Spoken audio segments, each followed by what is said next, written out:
ಕಳೆದ 40 ದಿನಗಳಿಂದ ಮಧ್ಯಪ್ರಾಚ್ಯದಲ್ಲಿ ನಡೀತಾ ಇದ್ದ ವಾರ್ಗೆ ತಾತ್ಕಾಲಿಕ ಬ್ರೇಕ್ ಬಿದ್ದಿದೆ.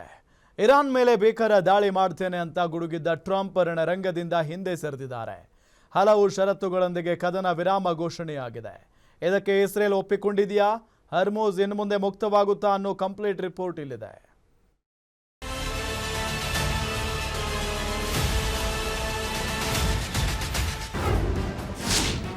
ಅಮೆರಿಕ ಇರಾನ್ ಯುದ್ಧ 2 ವಾರ ಕದನ ವಿರಾಮ.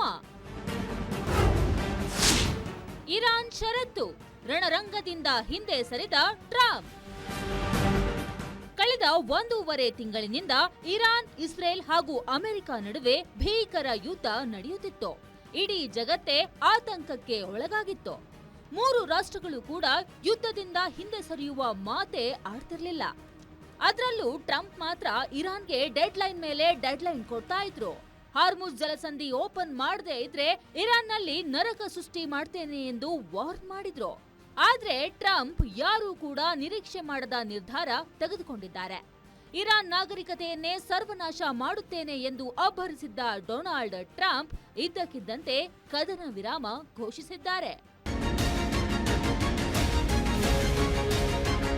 ಅಮೆರಿಕ ಇಸ್ರೇಲ್ ಯುದ್ಧವನ್ನ ಕೊನೆಗಾಣಿಸಲು ಇರಾನ್ ಪಾಕಿಸ್ತಾನದ ಮೂಲಕ 10 ಅಂಶಗಳ ಪ್ರತಿಕ್ರಿಯೆಯನ್ನ ಕಳುಹಿಸಿದ್ದು, ಇದಕ್ಕೆ ಅಮೆರಿಕ ಒಪ್ಪಿಕೊಂಡಿದೆ. ಹಾಗಾದ್ರೆ ಯುದ್ಧ ನಿಲ್ಲಿಸಲು ಇರಾನ್ ಹಾಕಿರೋ ಷರತ್ತುಗಳೇನು ಅನ್ನೋದನ್ನ ನೋಡೋದಾದ್ರೆ, ಇರಾನ್ 10 ಷರತ್ತುಗಳೇನು?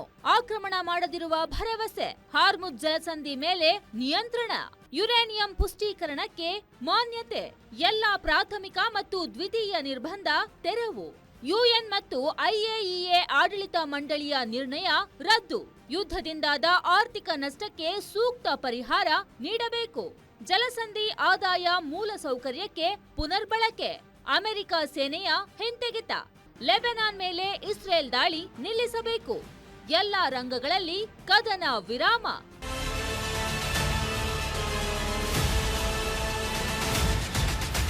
ಇಷ್ಟೆಲ್ಲ ಷರತ್ತುಗಳ ಮೇಲೆ ಇರಾನ್ ಮತ್ತು ಅಮೆರಿಕ ತಾತ್ಕಾಲಿಕ ಕದನ ವಿರಾಮವನ್ನೇನೋ ಘೋಷಣೆ ಮಾಡಿಕೊಂಡಿದೆ. ಆದ್ರೆ ಇಸ್ರೇಲ್ ಮಾತ್ರ ಇದಕ್ಕೆ ಸೊಪ್ಪಾಕಿಲ್ಲ. ಇರಾನ್ ಮೇಲೆ ದಾಳಿಯನ್ನ ಮುಂದುವರೆಸಿದೆ. ಇರಾನ್ ತೈಲ ಘಟಕ ಲವಾನ್ ದ್ವೀಪದ ಮೇಲೆ ಇಸ್ರೇಲ್ ಸೇನೆ ದಾಳಿ ಮಾಡಿದೆ.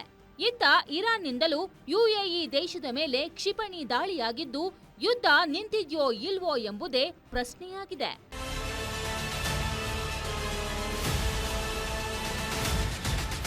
ಒಟ್ಟಾರೆ ಮಧ್ಯಪ್ರಾಚ್ಯ ವಾರ್ನಿಂದ ಇಡೀ ವಿಶ್ವದಲ್ಲೇ ಸಮಸ್ಯೆಗಳ ಸರಮಾಲೆಗಳು ಎದುರಾಗಿದ್ದು, ಜನಸಾಮಾನ್ಯರು ಇಂಧನ ಸಿಲಿಂಡರ್ ಇಲ್ಲದೆ ಪರದಾಡುವಂತಾಗಿದೆ. ಇನ್ಮುಂದೆಯಾದ್ರೂ ಜನರ ಸಂಕಷ್ಟ ದೂರವಾಗುತ್ತಾ ಅನ್ನೋದನ್ನ ಕಾದು ನೋಡಬೇಕಿದೆ. News desk, guarantee news.